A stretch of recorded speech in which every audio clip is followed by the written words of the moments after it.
Assalamualaikum and good evening, everyone. As we are about to begin, please be seated. I request all of you to kindly switch your mobile phone settings to silent mode. Also, please bow if you would like to leave or enter this hall. Welcome to the Gen Z at the Podium 2023, organized by KiniEvents in collaboration with International Republican Institute, IRI, supported by Parlimen Malaysia and Ministry of Youth and Sports. On behalf of the organizer, I would like to graciously thanks to our partner, Soft Skills Training Partner MIDP, Metaverse Partner EDT, Airline Partner My Airline, all our co-partners and media partners.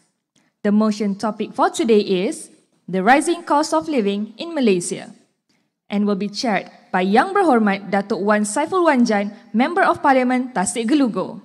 For your information, today's debaters are about 100 youths aged between 16 and 25, and they are from all over Malaysia.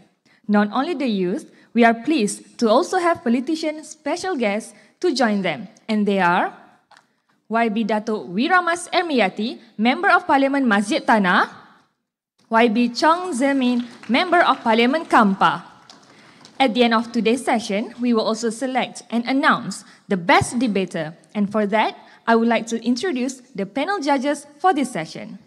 They are Mr. Brian Robert Brown, Program Director Malaysia, IRI, Emilia Sharif, CEO of MIDP, Amy Suhana, Content and Marketing Officer MIDP, and Diana Rose from KiniEvents and Kini Group. To start this debate session, I will now hand over to the Secretary of the House of Representatives. Ladies and gentlemen, please rise.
Tivyashini, anak perempuan Mahendran daripada barisan kerajaan, akan mencadangkan usul.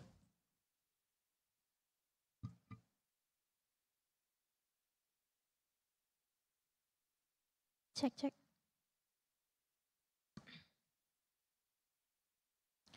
Salam sejahtera dan salam Malaysia Madani.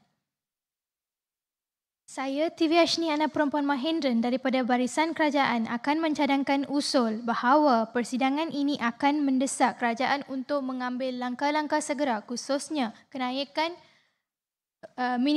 gaji minimum untuk menghadapi isu kenaikan kos sara hidup di Malaysia. Ada sesiapa yang menyokong?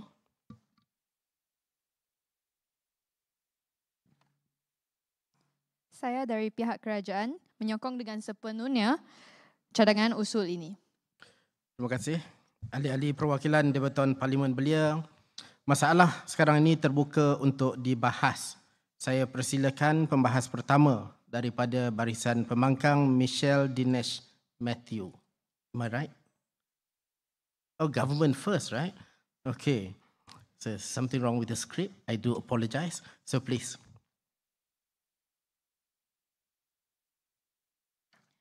Tuan Speaker, izinkan saya berbahas dalam bahasa Inggeris.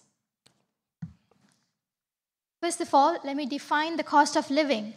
The cost of living is defined as the amount of money needed to cover basic expenses, while the rising cost of living indicates an increase in overall expenses required to maintain a certain standard of living over time. So my question is, why there is a rise in the cost of living? It is proven that the slower minimum wage growth is the root cause of the rising cost of living. Minimum wage is defined as the legally mandated lowest hourly, daily, and monthly wage that employers are required to pay their employees. In Malaysia, the concept of minimum wage was introduced by Wages Council Act 1947, and based on Act 732 in Malaysian law, the government should be revisiting this amount every 2 years. According to the data that from Department of the Statistics Malaysia, it is stated that the last year's minimum wage, which was RM 1,200, which is equivalent to the USD 287, is one of the lowest in the Southeast Asia. If we compare the wages to other Southeast Asian countries, the minimum wage that we should have is RM 1,800. Thus, we can witness that the slower wage growth is one of the dominant reasons in the rising cost of living. So, an increase in the minimum wages is necessary to reduce the cost of living and transform Malaysia into the high-income nation, because the current wage level is low. That makes the employees not to cope up with the increased cost of living. According to the analysis by B&M, the income for more than half of households in Malaysia is insufficient to absorb the surging cost of living. And thus, I would propose that the increment of minimum wage is necessary because it directly boosts the income of these individuals to afford more purchasing power, and also to cover their basic essential needs, and also to contribute to the poverty alleviation. So it is proven that increasing wages does not hurt the economy, but it will also benefit the employees and employers, as the study conducted, which is proven by the study conducted by the European Central Bank. So, although the opposition might say that, okay, thank you very much. Terima kasih, wakil daripada pihak kerajaan. Masalah sekarang terbuka untuk dibahaskan. And I come back to you, Michelle Dinesh. Salam sejahtera semua. Tuan Speaker, tolong izinkan saya untuk meneruskan ucapan saya dalam bahasa Inggeris.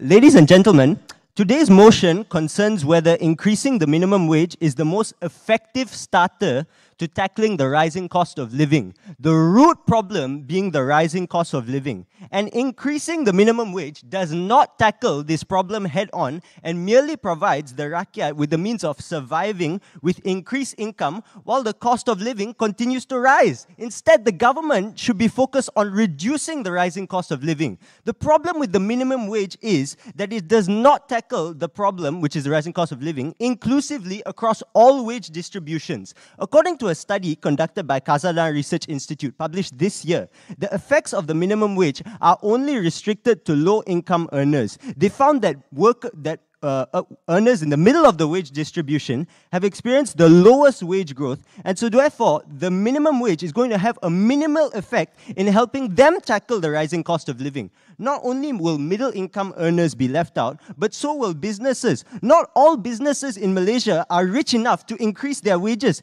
In fact, only 3% of all businesses in Malaysia are big corporate companies who can handle increasing their wages. The other 97% of businesses in Malaysia are small, medium enterprises or SMEs who will be unable to accommodate paying higher wages to their workers, as they are already paying them a wage which is well above the current minimum wage. In fact, upon the implementation of 1,500 ringgit as the new minimum wage, which took effect last month, the SME Association of Malaysia came out and said that 90% of all businesses in Malaysia already pay wages of about 2,300 ringgit, which is well above the current minimum wage of 1,500 ringgit. And so therefore, increasing the minimum wage is going to be obsolete, as what extra effect will it have on the majority of workers in Malaysia who already earn much more than the current minimum wage? And I would like to conclude by mentioning that there are much more effective ways for the government to strengthen wages in Malaysia,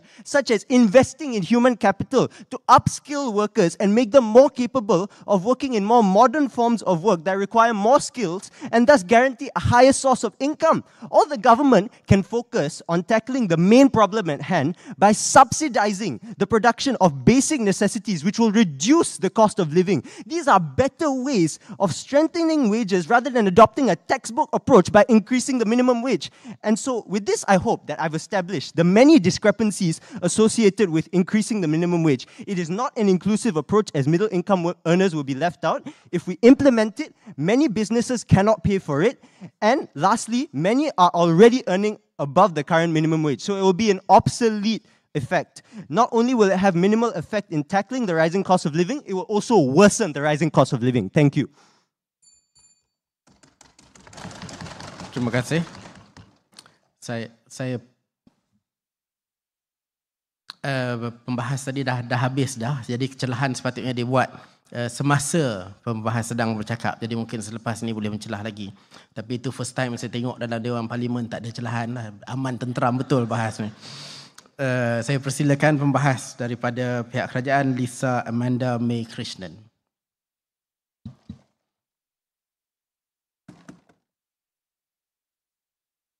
Tuan Speaker, izinkan saya berbahas dalam bahasa Inggeris. Terima kasih. A very good day to everyone. First and foremost, thank you for allowing a 16-year-old student like me to be part of the government bloc to discuss a topic of paramount importance. Should the minimum wage be increased to tackle the rising cost of living in Malaysia? It is our contention that raising the minimum wage is not only a compassionate approach to alleviate financial struggles, but also a catalyst for economic prosperity. When we raise the minimum wage, we empower low-income workers with higher spending capabilities, effectively elevating their living standards. In Malaysia, where income disparities have been a persistent issue, this is a pivotal step towards a more equitable society. Tuan Speaker, saya kalau nak benarkan, sekejap kita tanya bagi benarkan tidak. I would happily oblige, but after my speech, please. Thank you. Okay. Dekat ujung-ujung tu, sebelum habis kena bagi ruang. Kalau tidak dah habis, habis dah. Okay. Jangan lupa. When we raise the minimum wage, we empower low-income workers with higher spending capabilities, effectively elevating their living standards. In Malaysia, where income disparities have been a persistent issue, this is a pivotal step towards a more equitable society. According to the Department of Statistics Malaysia, the median monthly household income of the bottom 40% of households is significantly lower than the national average. By increasing the minimum wage, we can narrow this gap, offering the disadvantaged opportunity to meet their basic needs. Turning our attention to Malaysia, a comprehensive strategy is essential to ensure the success of this endeavour. Firstly, effective inflation controls must be implemented to prevent an undue rise in prices. The government can collaborate with relevant bodies to monitor and regulate price hikes, ensuring that the increased minimum wage does not inadvertently lead to inflation, thus safeguarding the purchasing power of the vulnerable. Additionally, targeted subsidies can be introduced to mitigate the impact of rising costs. By subsidizing essential goods such as food, healthcare and education, the government can directly ease the financial burden on low-income households. This approach has been successfully executed in our neighbouring... Okay, 1%. Saya? Boleh pilih salah seorang yang mana nak bagi mencelah? What do you choose? Which one? Speaker, saya rasa perlu berikan kepada pembangkang juga, Speaker. Yeah.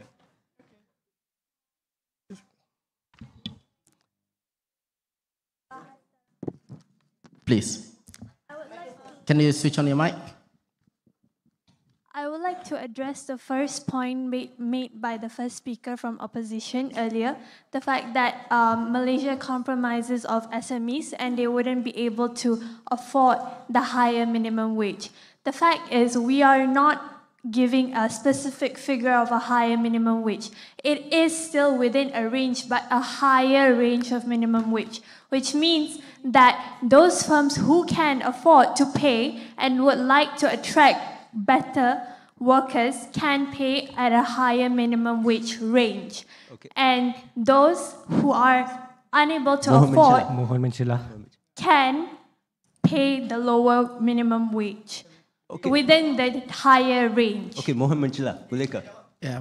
Encik Lisa, boleh kita bagi ruang pada salah seorang? Okay. Which one? Boleh dua orang? It's your floor, you decide. Saya? Ya.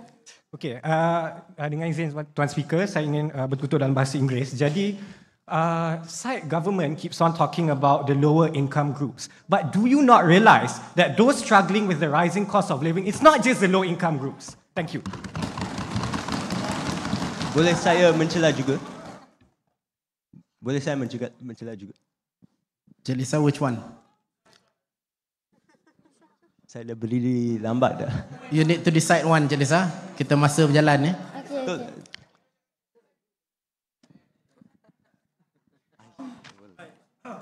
That one dah. Okay, sila. Saya rasa kerajaan hari ini ada tertinggal banyak perkara. Pertama, ada duri dalam daging. Sebab hari ini katanya yang Perdana Menteri nak naikkan sehingga 1,800. Tiba-tiba yang belakang hanya bagi galakan sahaja untuk menaikkan. Ini pertama perkara yang lompong. Kalau kita galakkan sahaja, tiada MSME yang akan menaikkan gaji tuan-tuan dan puan-puan. Saya ada 3 lagi perkara nak bertanya. Pertama, berapa banyak sebenarnya yang kerajaan ingin laksanakan? Kedua, bila akan dilaksanakan? Dan ketiga, adakah Yang Berhormat membuat kajian sebentar tadi bagaimanakah kerajaan hari ini dan industri bersedia untuk membayar? Sebab pada Mei 2023, 200 syarikat telah dikesan tidak membayar gaji minimum. Bagaimanakah Yang Berhormat ingin menyatakan hari ini industri sudah bersedia? Terima kasih. Yang Berhormat. Okay. Saya Yang Berhormat Lisa. Ke nak bagi mencelah lagi ni? Okay, please. Okay, first of all, I didn't mention the word that we are increasing the minimum wage to 1,800. I said that the average should be, for now, should be RM 1,800. And then, for those who are speaking about the SMEs, I would like to implement a policy called a phased approach, which means we will never leave a financial strain on the SMEs, where we can divide the intended increase into multiple increments. Wait, let me finish. Multiple increments spread over several years. If our goal is to reach a certain minimum wage, we can plan to raise it incrementally each year until the target is achieved. In which way we did not put the financial strain on the SMEs. Okay, thank you. Boleh saya mencela? Saya satu soalan je. Saya nak beritahu satu benda saja. Boleh ke? Okay. Just now, the Honourable Yang Diberhormat just mentioned that we will not increase it by a large margin. However, the current the fact of the matter is, I just mentioned, the SME Association of Malaysia said that 90% of businesses are already paying workers a wage of 2,300. So the current minimum wage is 1,500. You're going to have to increase it well above 2,300 to accommodate low-wage earners. And also, what's the point of increasing it if people are already earning such a high minimum wage? What extra effect is that going to have? The prices of goods are still going to rise. What you need to tackle is the rising cost of living. You need to reduce the cost of living, not just provide people with the means of surviving it. Thank you. Can we allow the government representative to wrap up? I think we're running way above time now. Can I just answer his question? Please. Okay, thank you for your question. To mitigate the impact on businesses or SMEs, especially small ones, we plan to implement a phased approach where the minimum wage increase is recommended. This gradual implementation provides businesses with time to adjust and plan to the changes. Additionally, offering tax incentives or subsidies to the smaller businesses can help alleviate the potential burden of increased labour costs. Thank you. Thank you. Now, I think you have all the time to rebut that if you want. So please, can I invite the next one from the opposition, Krishani Vigneshwaran. Terima kasih, Datuk Speaker. Dengan izin Speaker, saya akan berbahas dalam bahasa Inggeris.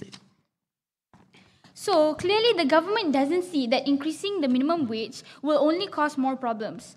Just like stated by the Prime Minister, it will appeal more better workers. One of the problems from increasing the minimum wage is the replacement of workers with no specialized skills. Businesses would essentially replace jobs that were done by these workers with more skilled workers. This would prevent younger, elderly, and less experienced workers to gain experience in moving forward in their careers, earn money to sustain their lives, which we're debating right here today.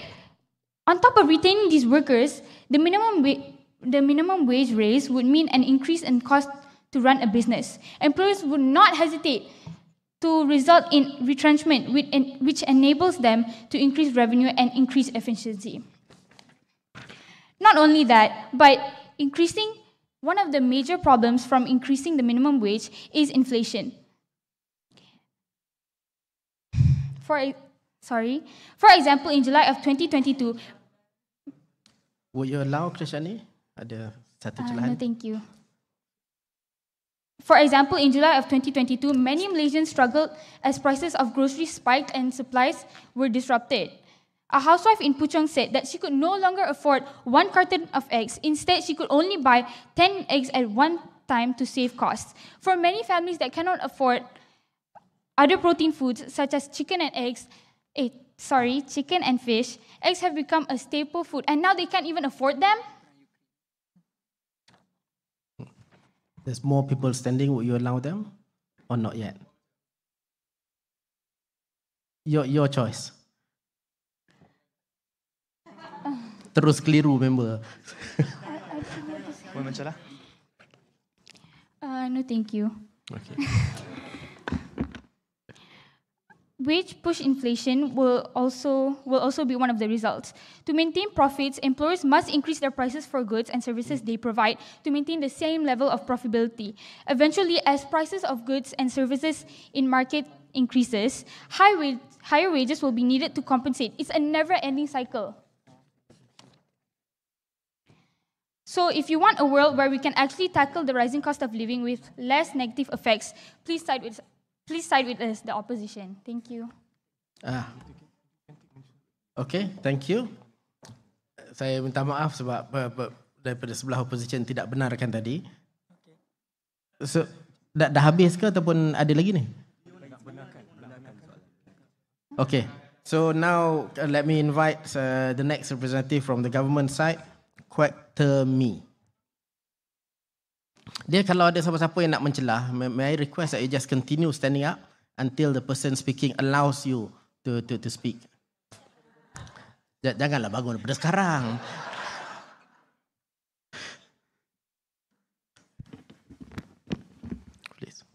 Terima kasih Tuan Speaker, salam sejahtera dan salam Malaysia Madani. Bersyukur menjadi rakyat Malaysia, bumi bertuah, indah permai. 66 tahun kita merdeka, rakyat hidup aman dan damai. Sebelum memulakan perbahasan ini, saya ingin mengucapkan Selamat Hari Kebangsaan ke-66 kepada semua rakyat Malaysia. Tuan Speaker, izinkan saya untuk meneruskan bahasan saya dalam bahasa Inggeris. Terima kasih Tuan Speaker. Greetings to the member of the floor. Merdeka, which symbolizes our freedom and economic independence, remind us the importance of self-sufficiency and prosperity for our nation. Today, as we discuss the motion, it is essential to recognize that economic freedom and well-being of our citizens are deeply interconnected. This led us to the motion today. Increasing the minimum wage can be seen as a step forward towards achieving the economic prosperity that our forefathers envisioned. 3 points I would like to rebut the opposition. Firstly, the leader of opposition saying that the mistakenly identify the issue as rising cost of living. The issue itself is not rising cost of living. If we have higher spending power, then then it shouldn't be a problem. Like Singapore, we have... Mohon mencelah. No, thank you. No, thank you. Okay. Duduk. So, first point I would like to rebut about inflation. Firstly, we acknowledge that the increasement of minimum wage comes with a risk of inflation. Therefore, the government will adopt a soft approach with few mitigating factors. Listen first.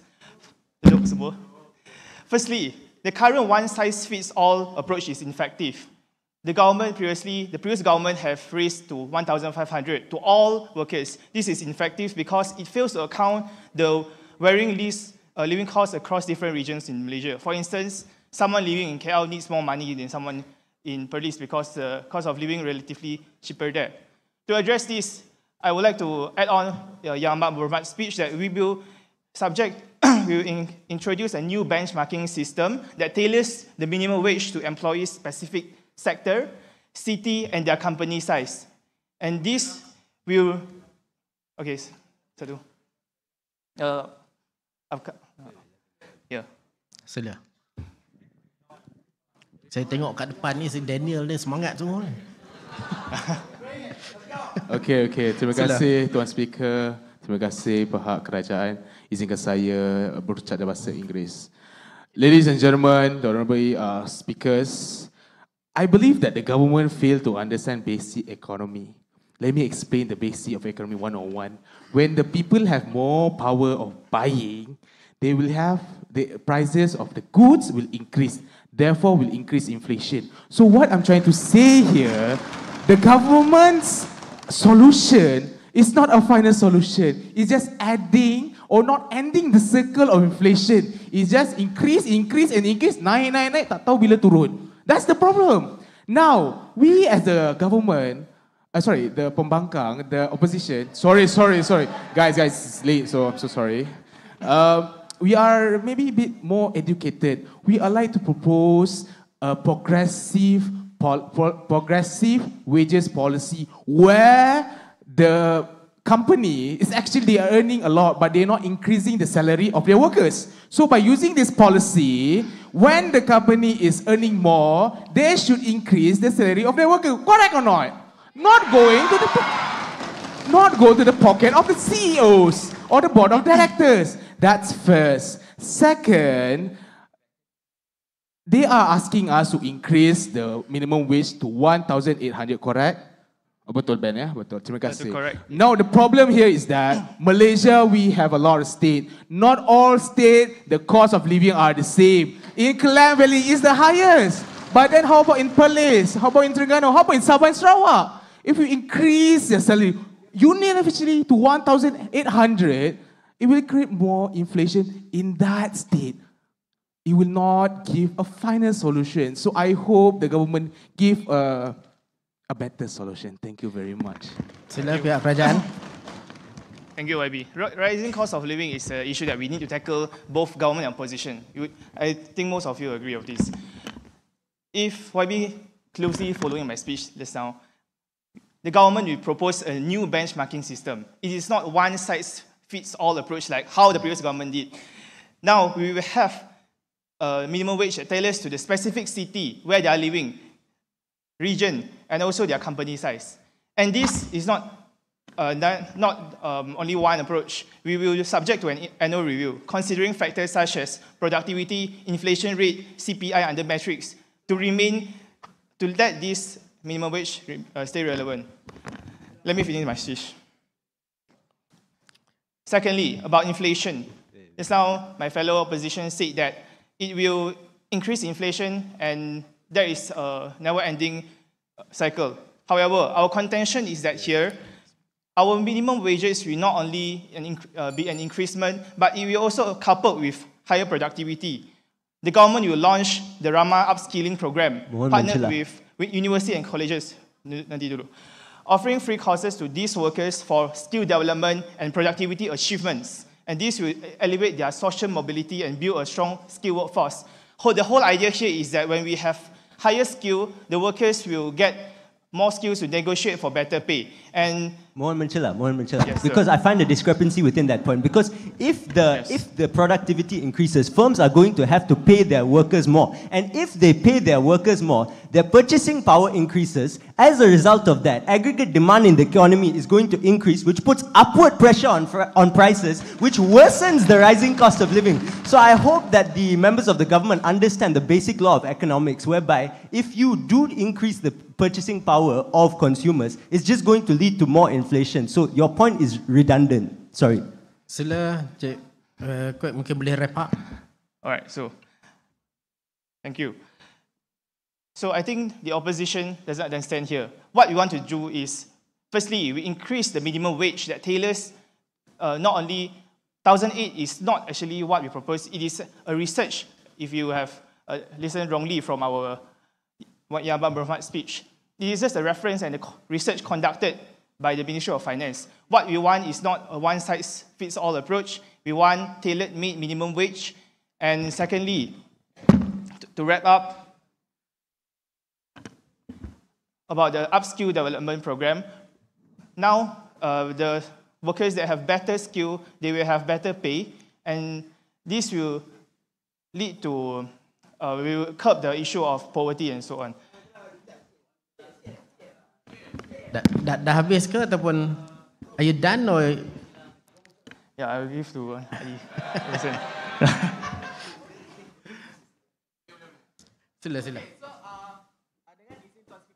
So my proposition to the government is to include to establish a regulatory body to mic check, is it on? Boleh. So to establish a regulatory body to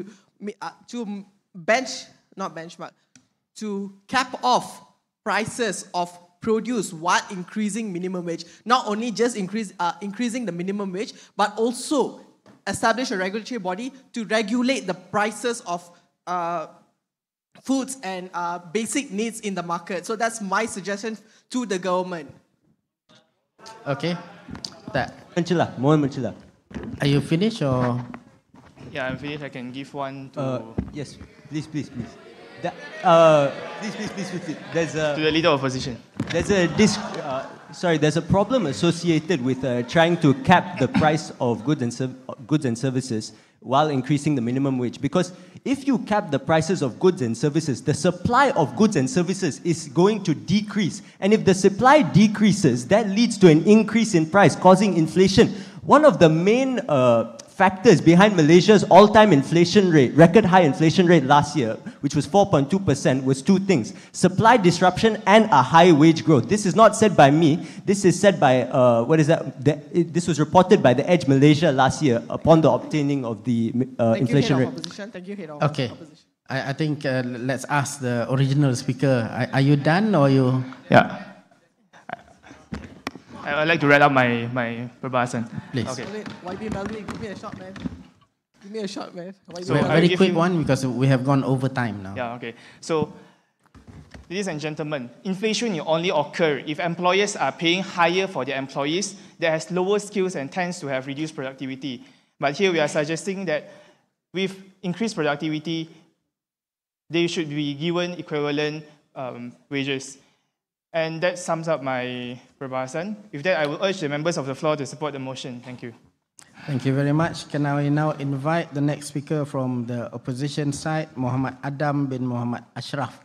And can I also say one more thing? If so many of your friends want to speak, the trick here is while you have the floor, bagilah kawan-kawan sikit. So, InsyaAllah Datuk Speaker, saya akan berbuat demikian. Bismillahirrahmanirrahim. Terima kasih Datuk Speaker. Pada hari ini saya mohon izin untuk teruskan ucapan dalam bahasa Inggeris. So, it is clear today that the fundamental issue at hand is the rising cost of living. And the government's solution or idea to increase the minimum wage just won't work. And they didn't even know what they were talking about throughout the whole debate just now. So today, side opposition will highlight on why there are many more effective starters, I repeat, starters, to handle this issue, and why the government suggestion just won't work. So before I go further, I want to bring some statistics, Datuk Speaker. According to DOSM, 82% of formal sectors in Malaysia earn less than 5,000 ringgit a month. 35% of them earn less than 2,000 ringgit a month, while the remaining 47% earn between the 2,000 to 5,000 ringgit. So how are we going to help those in this middle income? To add on to that, I brought this. Yang Berhormat Menteri Ekonomi, Rafizi. Beliau berkata, 47% pekerja sektor formal terima gaji di bawah paras garis kemiskinan. Berapakah paras garis kemiskinan di Malaysia? RM2,589. Jadi mereka nak meningkatkan gaji minima tetapi ini tidak dapat menangani isu ini. Jadi, let me get on to my points dulu. Hold on, saya akan bagi sekejap lagi. So first of all, kita start dengan short term starter. Okay, when we talk about issues of cost of living, there needs to be immediate interventions. So, for instance, fuel subsidies in Malaysia have been enjoyed by all classes, including the rich, for way too long. So, with the government spending as much as 50 billion ringgit. So, it is time we redirect these subsidies towards those who need them most. So, therefore, our proposal is to implement targeted subsidies. I repeat, targeted subsidies for B40 and M40 groups. Selain itu, kita lihat Kerajaan Madani pada hari ini yang memperuntukkan 64 bilion ringgit dari segi subsidi dan insentif. In addition to that, kita lihat the perfect example to this short-term measure is also the 100 million allocated to the Jualan Rahmah carried out in all 222 parliamentary constituencies. And Jualan Rahmah, Datuk Speaker, sells goods for 30% lower compared to market price. Dan inilah cara kita dapat bantu rakyat dalam jangka masa pendek ini di mana mereka sedang menghadapi keperitan hidup. Saya berikan kepada Yang Berhormat di belakang. Okay, terima kasih. Hello. Yeah. YB Tuan Speaker, izinkan untuk berbahas dalam bahasa Inggeris.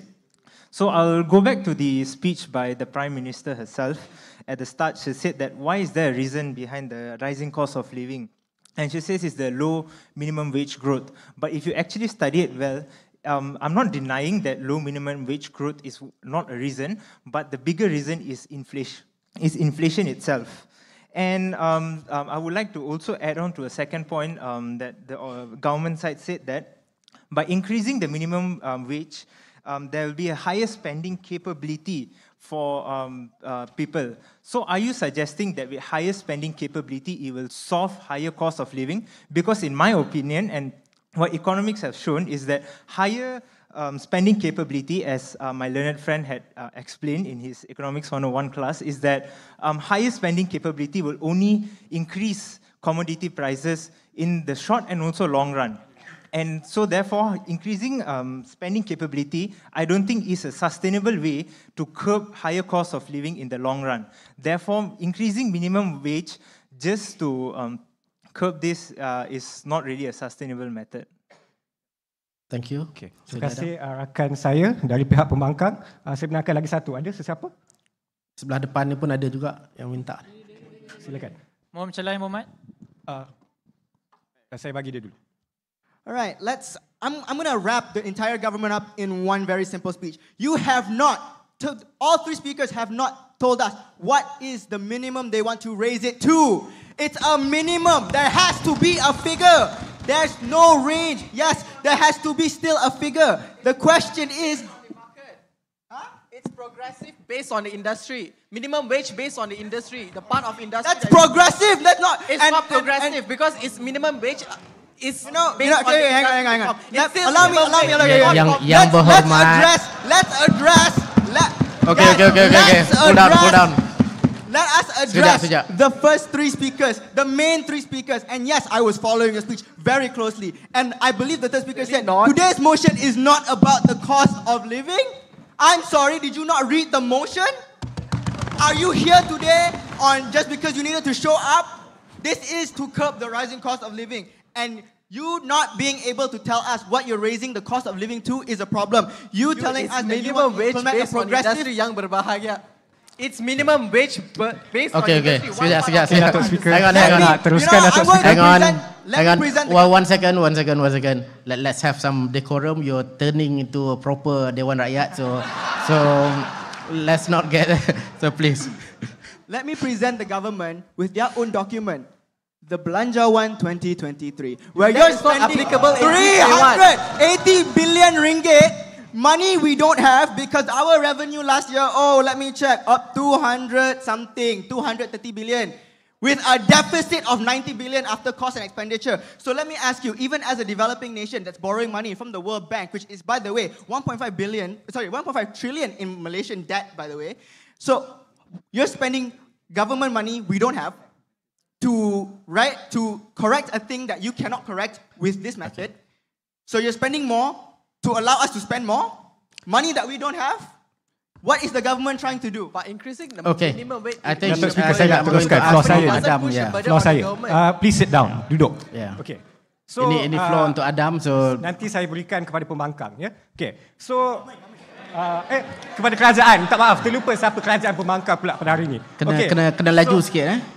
Okay, saya habiskan. Okay, so moving on to the topic of progressive taxation. This is a long-term starter. So my fellow opposition member talked about reducing debt. So we will propose a better taxation system in the sense that the amount of income that escapes taxation as a result of tax deductions is larger for higher income taxpayers than for their lower income counterparts. So the problem here, Datuk Speaker, is that the taxpayer system disproportionately favors the higher income strata. So to add on to that, Malaysia's tax to GDP ratio was 11.8% in 2021, which is 8% below the average in Asia Pacific and 22% lower the average than OECD countries. So the remedy, Datuk Speaker, to this is clear, which is to elevate the top marginal income tax rate. In Malaysia, it is 30%. But when we compare to other countries such as Thailand, 35%, Korea, 45%, Malaysia is still relatively low. So we tax the rich, we redistribute that, and we will ease the burden for the rakyat.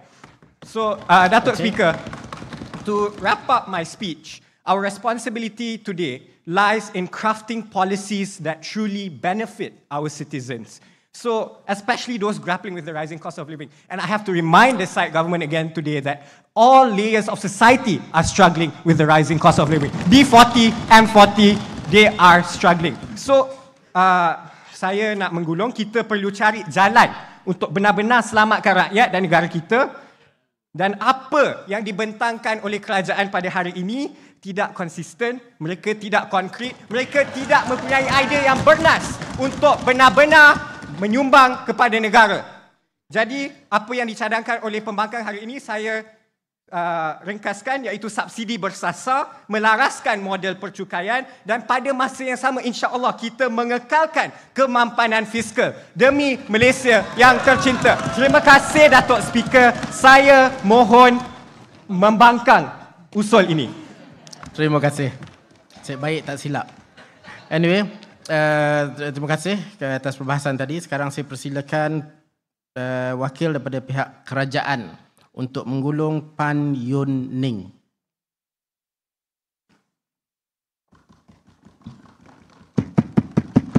Selamat petang Tuan Speaker. Izinkan saya untuk meneruskan bahasa dalam bahasa Inggeris.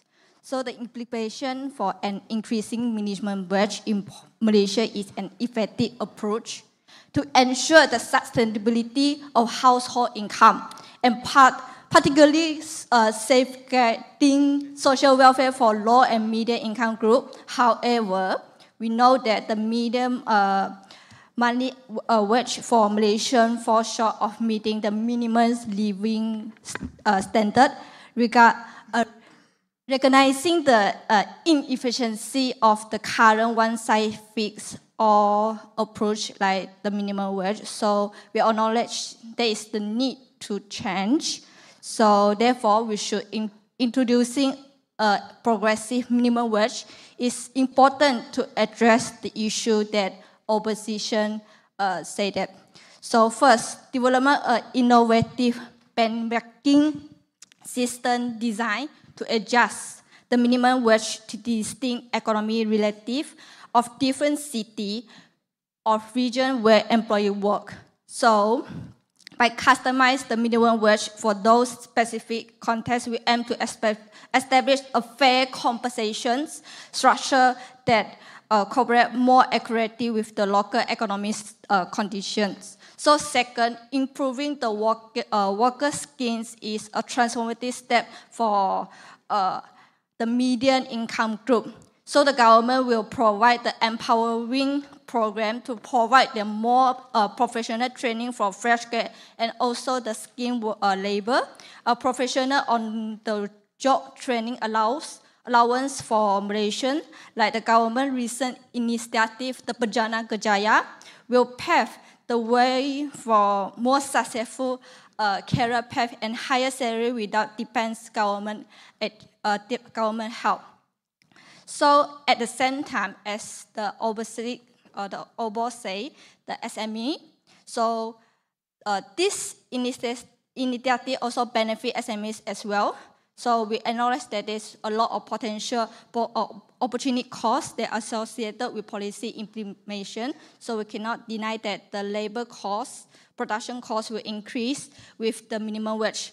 So we're placing a significant, however, on government to prioritize SME, offer a variant policies program for assistance. So for example, the recent stimulus package, the Madini Economy Framework serves as a blueprint to emphasize the step-out support, funding business and micro loan, scheming through technique, vocational education and training, at substantial resource allocations for SME. So in conclusion, this proposed measure address the challenge of the rising cost of living, while forcing the economic growth and individual empowerment.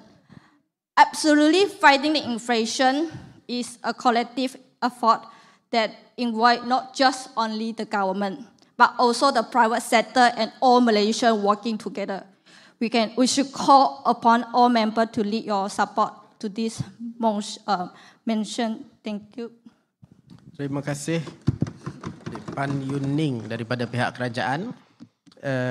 Sekarang kita, pertama sekali saya nak ucap terima kasih banyak kepada semua yang membahaskan usul yang dibentangkan oleh pihak kerajaan, daripada dua-dua pihak lah yang membahaskan. Terima kasih atas your contribution and your participation. It's an interesting one, late in the afternoon but still quite heated. If only we had more time. Tapi macam mana pun sekarang saya nak mempersilakan Yang Berhormat Datuk Wira Mas Ermiati Syamsuddin, Ahli Parlimen Masjid Tanah, untuk menyampaikan sedikit komen beliau. Ada mikrofon ke?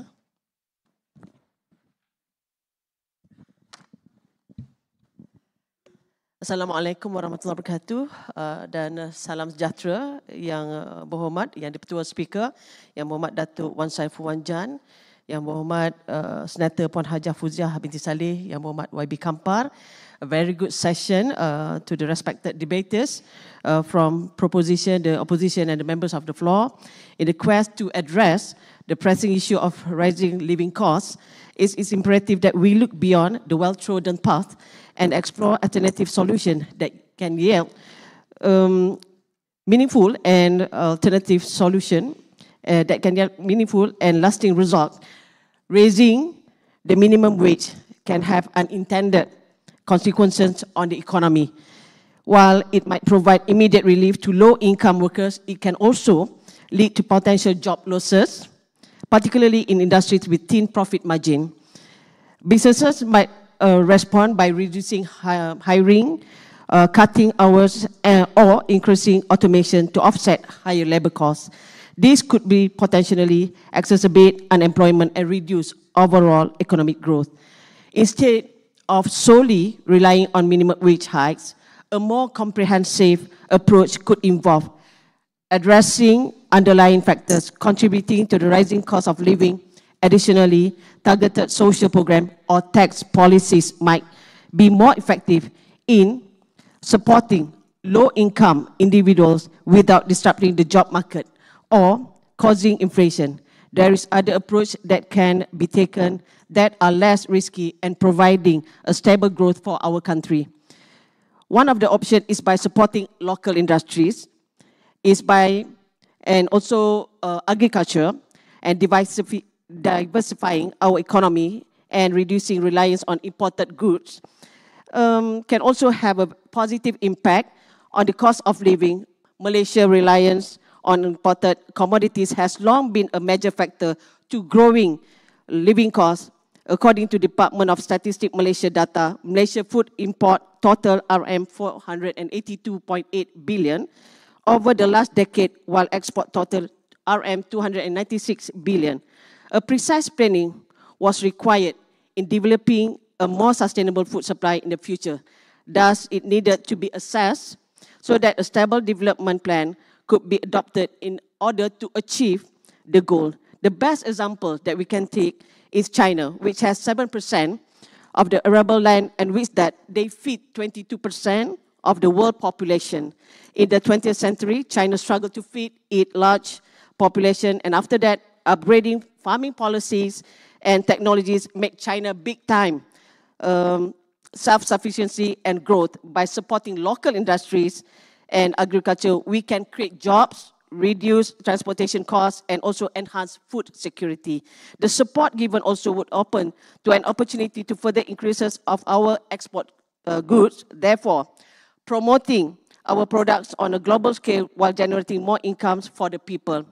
Yang Berhormat Tuan Speaker, next we need to take on the approach on promoting financial literacy and consumer education. A study conducted by Putri Rosita Tahir, published in International Journal of Accounting, Finance and Business, stated that youngsters have been declared bankrupt, not only due to loans, but also due to the credit card. This study found that even though these youth lack the ability to use credit card effectively, this claim is also backed by the statistic released by the Malaysian Department Insolvency, MDI, that stated 0.32% of declared bankruptcy cases were youth under 25 years old from 2019 to July 2023.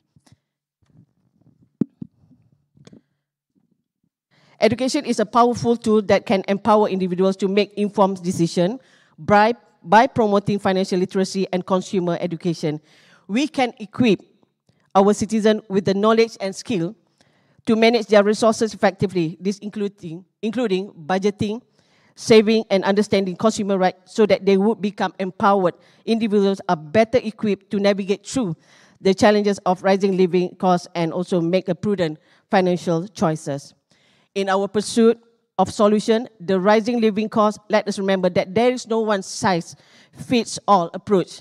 By embracing a multi-pronged strategy that includes financial education and support for local industries, we can address this challenge comprehensively. These strategies offer other benefits that would shape our country in terms of development, economy, and environmentally.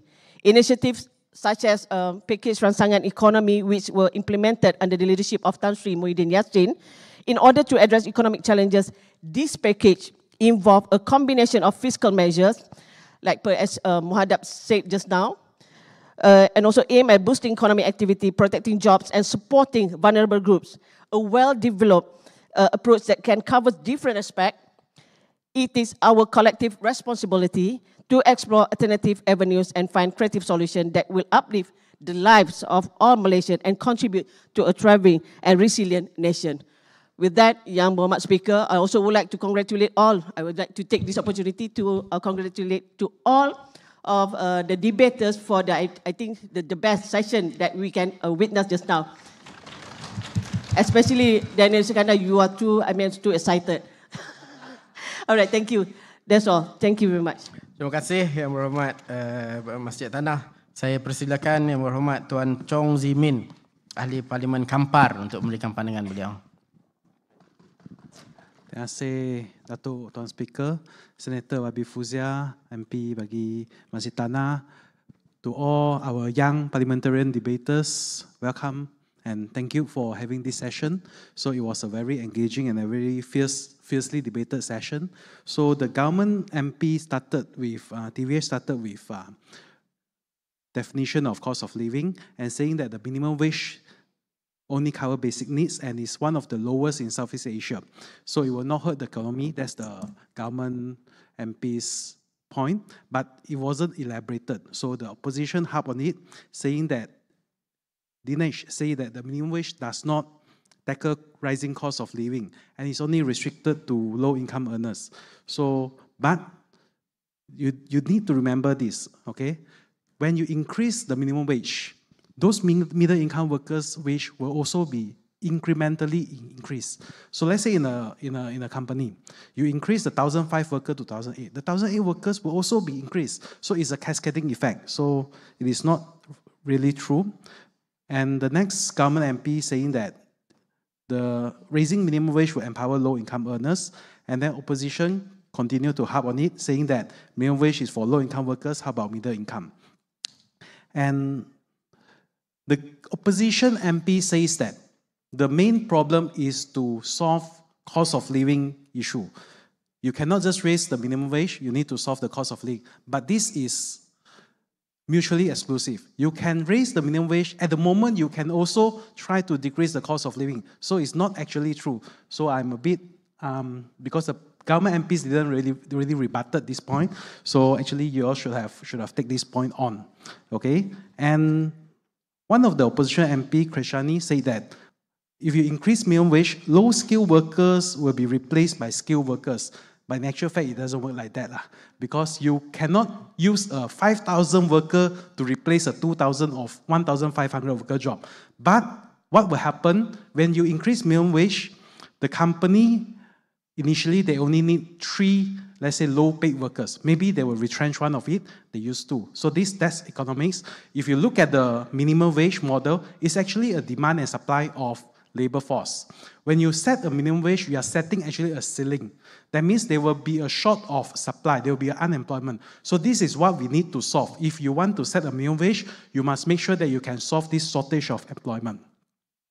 And also, the opposition harped on one point, saying that if we increase the minimum wage, this will cause inflation. Okay, is this true? If you think of it, the minimum wage is only mainly for B40. When you increase the minimum wage for B40, are they going to use the money to buy luxury goods or more important goods? They will only buy basic necessities. And all these basic necessities, we have price control. So it is not entirely true as well. But the opposition went on saying that when you increase minimum wage, what about the middle income wage? So you are contradicting yourself. At the same time, you say you want to increase the middle income earners. You want to increase them to help solve the living. But at the same time, you're saying that when you increase your salary, it causes inflation. So you see the point here. So I go back to the opposition solution. You say that one, you want to increase the tax for the rich. So this was what the government did in budget 2023. But remember, to what extent you want to increase the tax for the rich? Because T20 already contributed 85% of the income tax. And there are ways that the rich can escape personal taxes by setting up a company. They can set up Sendirian Berhad, they can invest in shares. So that's the way, when you tax a company too high, we create another problem. Company from FDI will not come to invest in Malaysia. Instead, they go to Hong Kong, very low company tax rate. They go to Singapore, very low company tax rate. So to what extent you want to tax the rich? So maybe we can have a better solution, because it can be controversial, which is bring back the GST, and then we exempt all the basic necessities. Okay, this may be one of the solutions. And also, the opposition mentioned about progressive wage rate. Government MP also mentioned about progressive wage rates. I think that's something that we can agree upon. That means we set a minimum wage, but it's a progressive based on the productivity. So I think the more debate should be focused on how to increase the productivity. So if we can increase the whole productivity of the economy, the wage will automatically increase based on the market demand. So I think that's all for my commentary. So again, I congratulate all of you that participated in this debate. Okay, also I see some of the gem. So I hope to see you one day in Parliament, okay, inside the Sidang Dewan Rakyat, okay, not outside, okay. Thank you. Terima kasih Yang Berhormat. Thank you to both. Now we go back to a very important part of this whole session, mengundi. Ahli-ahli perwakilan, ahli-ahli yang berhormat sekalian, sekarang saya kemukakan masalah kepada majlis bagi diputuskan. Masalahnya ialah bahawa usul 4 daripada pihak kerajaan seperti yang tertera dalam aturan urusan mesyuarat hari ini di nombor 4 hendaklah disetujukan. Ahli-ahli perwakilan Parlimen Belia yang bersetuju kata bersetuju. Yang tidak bersetuju kata tidak. Belah bagi. Macam mana nak decide ni? Saya rasa tadi lebih suara yang dia nanti tu relax. Dia saja nak bagi suspense sikit. Tapi saya rasa tadi lebih suara yang mengatakan bersetuju, usul disetujukan. Tapi bagaimanapun saya nak mengambil peluang untuk mengucapkan tahniah dan syabas kepada semua atas kualiti perdebatan yang diberikan tadi. Saya harap ini menjadi pengenalan pertama kepada sesi debat Parlimen dan semoga ini menjadikan pengenalan yang menambah minat untuk masing-masing lebih mengenali sistem Parlimen kita, insya-Allah. Sekian, terima kasih dan saya pulangkan. Sebelum saya pulangkan, ahli-ahli perwakilan, persidangan hari ini ditangguhkan sehingga pada suatu tarikh yang belum ditetapkan lagi. Saya pulangkan kembali kepada pihak penganjur majlis. Terima kasih. Assalamualaikum.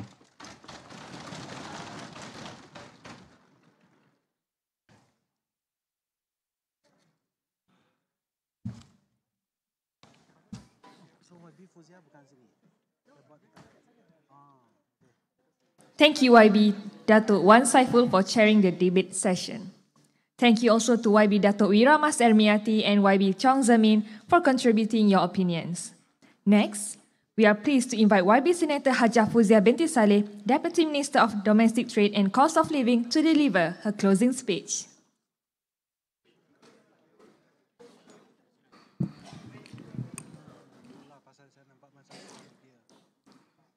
Bismillahirrahmanirrahim. Assalamualaikum warahmatullahi taala wabarakatuh. Selamat petang. Salam Malaysia Madani. Yang berhormat Datuk Wan Saiful Wan Jan, MP for Tasik Glugo, our speaker just now. Yang berhormat Datuk Wira Mas Ermiati binti Samsudin, MP for Masjid Tanah. Yang berhormat Tuan Chong Zimin, MP for Kampa, and all of you debaters. I had a truly enjoyable moment watching all of you and imagining that one day you will actually be in the house.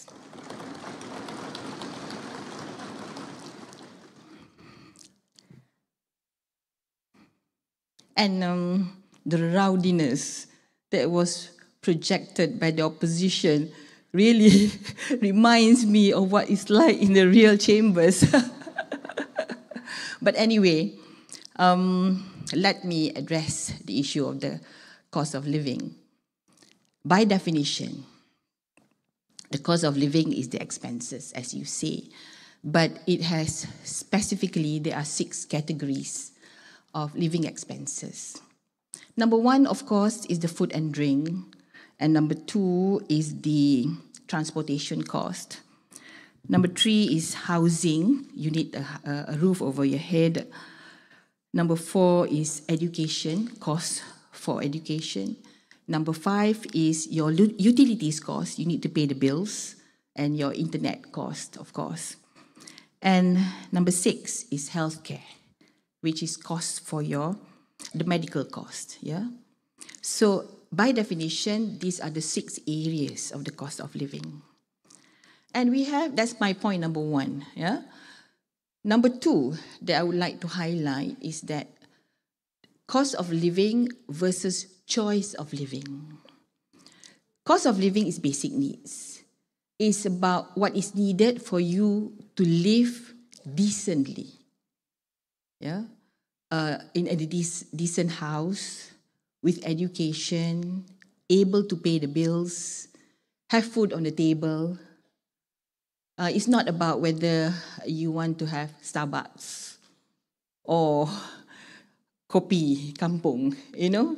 That's what I mean by choice of living and cost of living. So sometimes students say, oh, apa cost of living so high? But they go to Starbucks. So it's not about that. Okay. So number two is about cost of living versus choice of living. And number three, you were talking about minimum wage. Actually, I would like to bring to you a point about disposable income. Actually, it's the disposable income that you have is what that determines whether you're able to manage the cost of living. What is disposable income? Disposable income is your income, your wage, minus the cost of living. If you have surplus, meaning if it is positive, that means you have a disposable income. But if it is negative, meaning that whatever income you have, you're not able to pay the bills, or you pay the bill this month, but you're not able to pay it next month, or your rental is in arrears, or your car is always being taken by the kena tarik, yeah. This is or you have too much. You use a credit card and you can't pay it. So this is when you have problem. So disposable income is something that we should be thinking about. And how do we manage this? Let's look at the framework of the economy Madani. There are two thrusts. One is raising the ceiling and the other one is raising the floor. With regards to raising the ceiling, we're talking about raising the economic status of the country. We're talking about having investors invest in the country. We're talking about highly skilled jobs being offered. Growth in GDP, for example. This is one, and we want to be one of the strongest in the top 30 countries in the world, which is strong in terms of economy. So that's raising the ceiling. At the same time, we are also raising the floor. This is where my ministry comes in. How do we mitigate with the population which is at the floor? Okay, to ensure that they have disposable income. So this is where the subsidies come in. This is where the social assistance come in. This is where I'm very glad to hear that one of you spoke about Jualan Rahmah. This is initiatives by the government to ensure that there is surplus. Whatever wage they bring in, there is surplus. So we will address those who don't have that disposable income while we develop the economy. There will come a time, I assure you, when everybody don't have to worry about the cost of living. Because they have income, they have a big disposable income. So they don't really care, I mean, whether it's kopi, chap, hang tuah, or whether it is Starbucks, because they do have that disposable income. So this is where we're heading, and this is where we want to go to. This is where the country should go to. And let me also share with you what are the issues that we are doing with regards to mitigating this, raising the floor. We control some food items. We subsidize many items as well. And with the Jualan Rahmah, we really target the subsidies for Jualan Rahmah, especially in the mobile Jualan Rahmah. We go to the B40 areas, we go to the low-cost flats, so that with whatever income they have, they're able to manage their cost of living. So this is what we're doing in the ministry. However, I believe that this should not be the way forward forever. I believe that the rakyat and the people should be able to enjoy a quality of life. The rakyat and the people of Malaysia must have decent, must be able to enjoy a decent lifestyle. To be able to bring their children and have fun like other kids. Remember, I'm sure you have heard of Menu Rahmah. And now we have 2,849 outlets offering Menu Rahmah. It used to be where children from the not so well-off families just look at other children celebrating their birthdays at McDonald's. I'm sure you can empathize with that situation. Not everybody can bring their children to McDonald's. But now with Menu Rahmah, they can bring their children and have and celebrate their birthday at McDonald's with the Menu Rahmah. So this is what we're doing. And what I want to share with you is regards to how you, the young people, can be the game changer. We are in a free market economy. In a free market economy, it's very important to understand about supply and demand. Sometimes the public, the people, expect the government to control everything. We cannot be controlling everything. We cannot be controlling the prices of all items. Otherwise, we will not be Malaysia. We will be North Korea. So you see, it's important to understand that in a free market economy, it's the consumers that make the decision. And I personally think that the consumers, the young consumers like all of you, can be that game changer. How do you determine the supply? By making decisions about what you choose. I'll give you an example. Our ceiling price for chicken is RM9.40 per kg right now in Semenanjung. And for months, okay, when we became government, the inflation rate was at 4.0%. And for months, we hear that the farmers, they say that it's impossible to bring the price of the chicken down. But what did we do? With the Jualan Rahmah, and we really worked very hard with the Jualan Rahmah, and we offered one whole chicken at RM10. Imagine, RM9.40 per kg before that. And one chicken is about 1.8 kg, 1.5 small chicken, 1.8, 1.7 kg. But we offered at RM10 for the Jualan Rahmah bergerak, the mobile ones. We call it the kedai cari rakyat, where the kedai goes to the rakyat.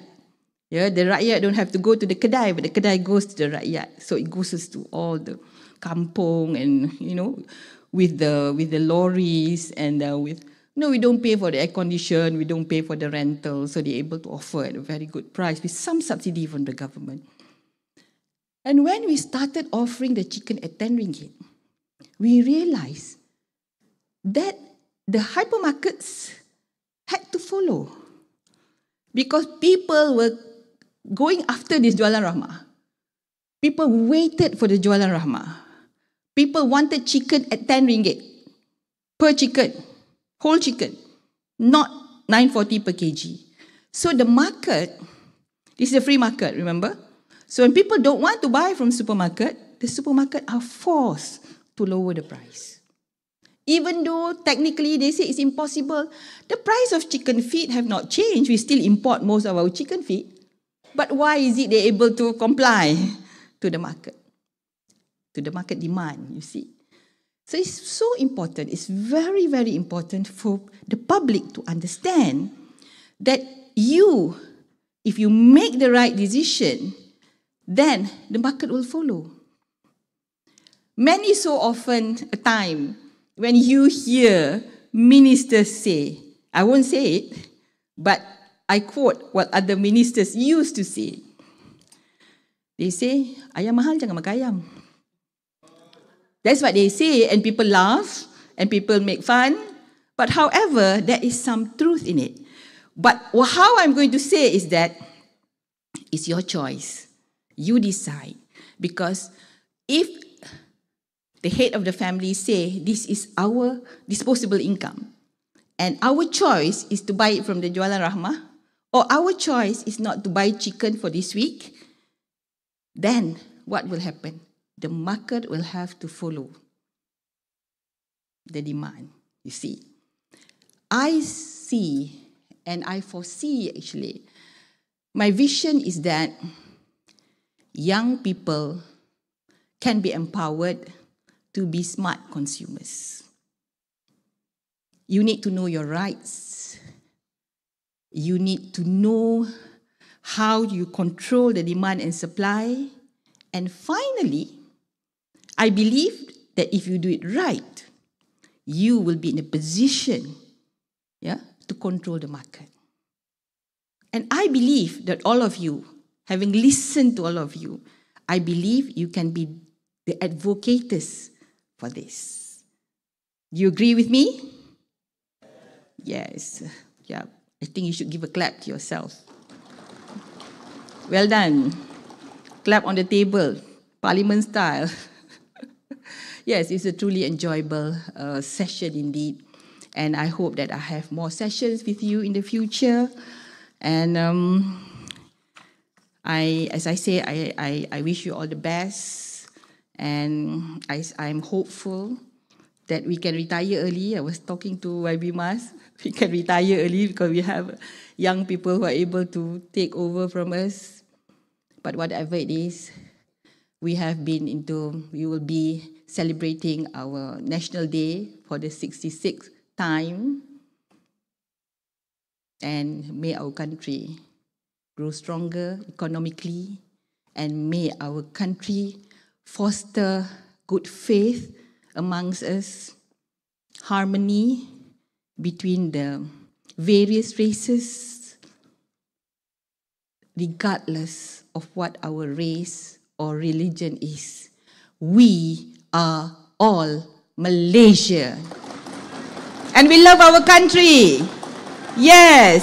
Selamat menyambut Hari Kebangsaan. Terima kasih. Assalamualaikum warahmatullahi taala wabarakatuh.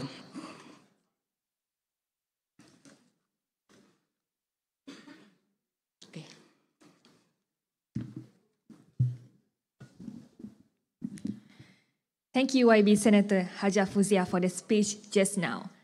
Moving on, the moment we all have been anticipating has come. Who is the best debater for this motion topic? With that, I would like to invite YB Senator Haja Fuzia, Deputy Minister of Domestic Trade and Cost of Living, along with YB Dato' Wan Saiful, YB Dato' Wiramas Ermiyati, and YB Chong Zamin, to announce the winner, accompanied by the judges from IRI, MIDP, and KiniEvents. The best debater will receive a trophy made from sustainable bala wood, sponsored by MTCC, and a lifetime subscription from Malaysiakini. For all the debaters here, you will also receive a free Malaysiakini subscription for 3 months.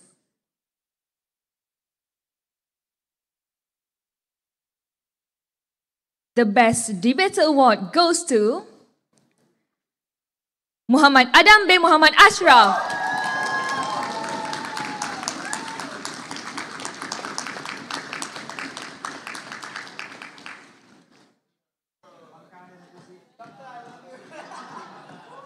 Congratulations to the best debater, Muhammad Adam.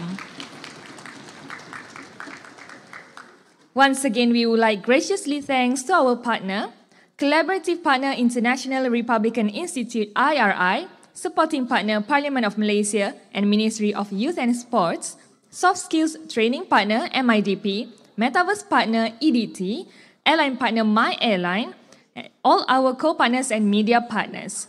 Once again, well done, debaters! For viewers out there, you are still able to vote for your favorite statements and most popular debater at the voting page for a month until the end of September. Stay tuned to our website and social media pages. Thank you all for staying till the end of the show. And thanks to the viewers for watching live streaming throughout the whole event. With this, it's the end of all our debate sessions for today. That is all from me, Siti Zubaida binti Rosman, as the MC for today. Good evening, and I hope to see you all at our next Metaverse debate of Gen Z at the podium next month. Goodbye and safe journey home. Thank you.